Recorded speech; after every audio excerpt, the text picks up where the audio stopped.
Good morning children. Today we are going to learn a very important chapter, statistics. What is statistics? Statistics is a collection and organization of data. Clear children? And Ronald Almal Fisher is called the father of statistics. Before we go the mathematical definition of statistics, first we should know what is data. Data is a collection of information which is used for a definite purpose. That means whatever information you are gathering from different sources and you are keeping at one place or storing at one place, that is nothing but data.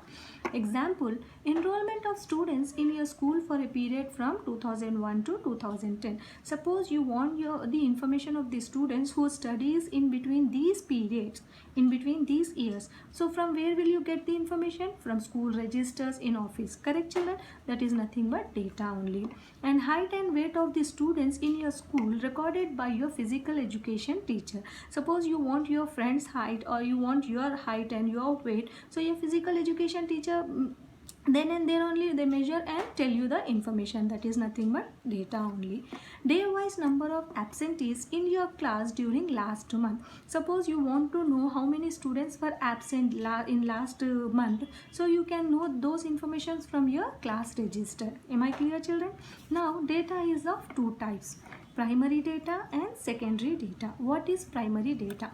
The information collected by the investigator with a definite objective is called primary data. That means the investigator means students, the person who is taking information, who is collecting the information here. So the information which you are collecting from different sources, that is nothing but primary data. Like you want to know your height, your weight, so your physical education teacher will give you and they keep in the register. So the physical education then and there only they are collecting, someone else are not collecting those information. So this height and weight will come under primary data. Am I clear children?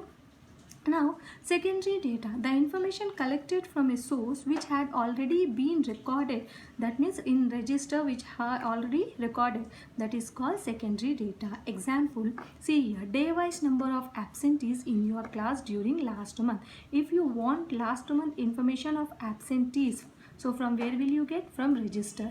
Who kept in the register? Who all such things who store in the register? Your class teachers. So easily if you open the registers you will get that. That means somebody else kept those informations, correct? And you are observing. That will come under secondary data. Now we will see some more example children here. First is population of the country. If you want to know population of the country, how will you get children? From the government. You are not collecting those information. Government already they have collected and they store at one place. So for you it is primary data, secondary data. For the government who have collected all such information, for them, for the government it is primary data. Am I clear children? Now one more example, crime rate in the country. If you want to know the crime rate, you are not going and you are not checking each and every city, each and every district and all such things. Government people will done all such government people will do all such things. So for government people, those who are doing such those who are investigating, for them it is primary data, but already they store, they gather the information and they mention in register, and you are taking from government people. So for you it is secondary data. Am I clear children? Direct interviews. Direct interviews come under primary data. Like you are going and taking the celebrities interview, so you are collecting those information, so you are the investigator. For you it is primary data. Mathematics marks of students in your class. You want to know your maths marks, so you will get from your subject teacher. So they will give you information, so you are collecting from your teacher. That is primary data. Survey of schools. If you are going and surveying the schools personally, so you are the investigator, so it is primary data for you. Again, data is categorized in three categories: raw or individual data, ungrouped or discrete data, or group data. First is raw and individual data. What is raw and individual data? Suppose here I have written one example, marks obtained by 5 students out of 40.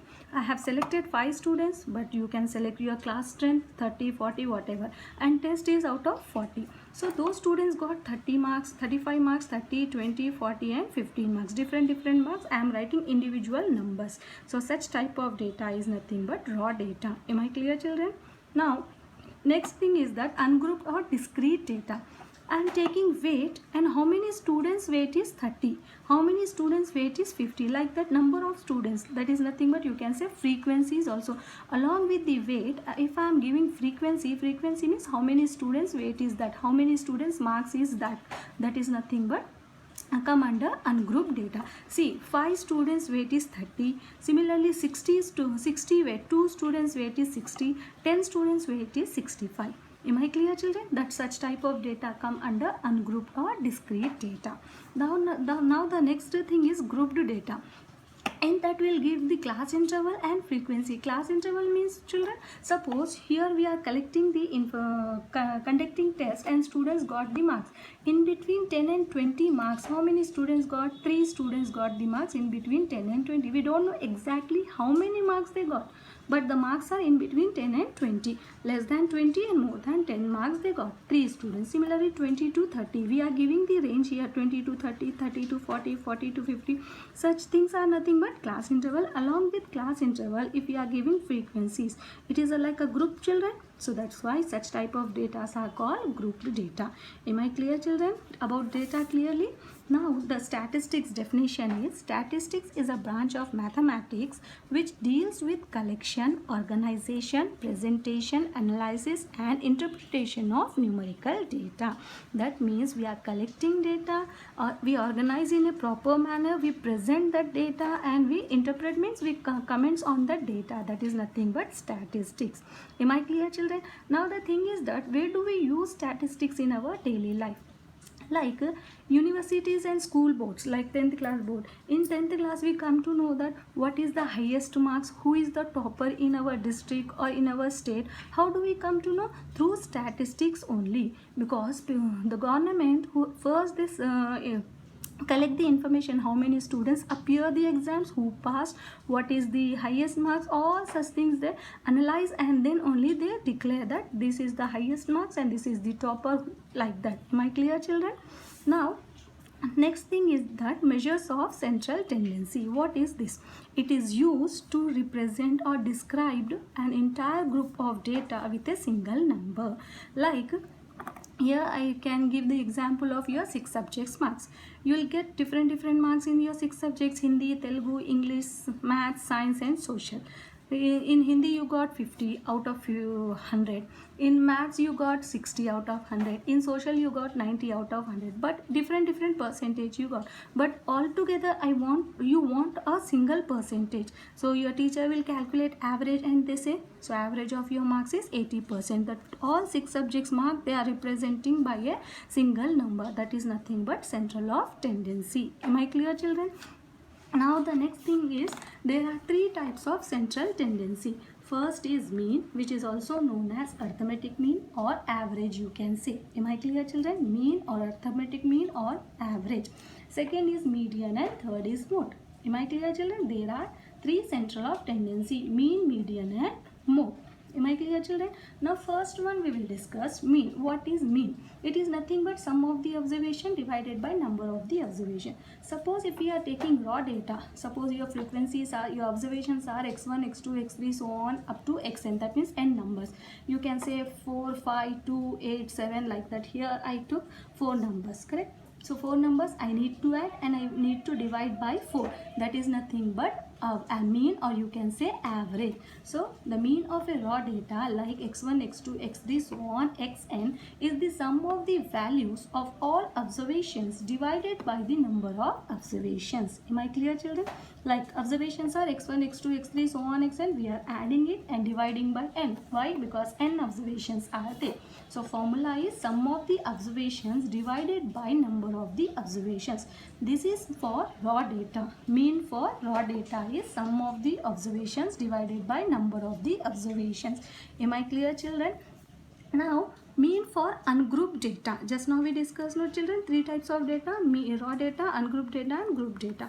Suppose x1, x2, so on xn are your observations with respective frequencies f1, f2, so on fn. Am I clear, children? Then arithmetic mean is summation fi xi by summation fi. Xi is nothing but your observations and f is nothing but your frequencies. You need to multiply those frequency and observation, then you need to add it whole divided by your sum of the frequencies. Am I clear, children? I means here 1, 2, 3 so on, and how many observations you are taking. This is the mean for ungrouped data. Easily you will understand all such formulae when we solve the problems. Am I clear, children?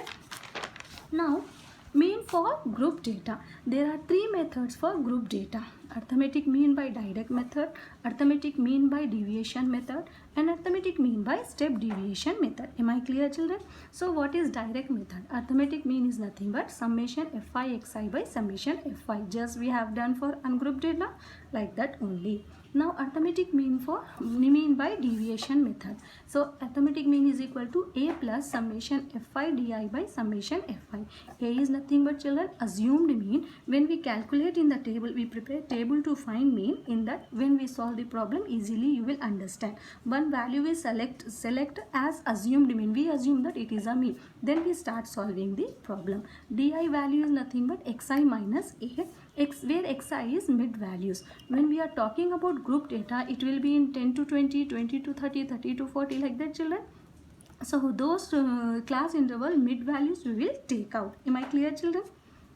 Now arithmetic mean by step deviation method. That is, and remember, children, arithmetic mean be denoted by x bar. Clear? So arithmetic mean equal to a plus summation fi ui by summation fi into h, where f you know frequencies, a is assumed mean, h is nothing but height of the class you can say, or size of the class you can say, ui is xi minus a by h. Am I clear, children? Now let me explain one more problem. Just now I said 10 to 20, 20 to 30, 30 to 40 are the class interval. In this, 10 is called lower limit and 20 is called upper limit. Am I clear, children? And in 20 to 30, 20 is called lower limit and 30 is called upper limit. Upper limit or upper boundary you can say. Am I clear, children, about lower boundary or lower limit, or upper boundary or upper limit? Am I clear, children? Now remaining median and mode we will discuss in our next class. So today's your homework is learn the given definition and formulae given in today's class. Am I clear, children?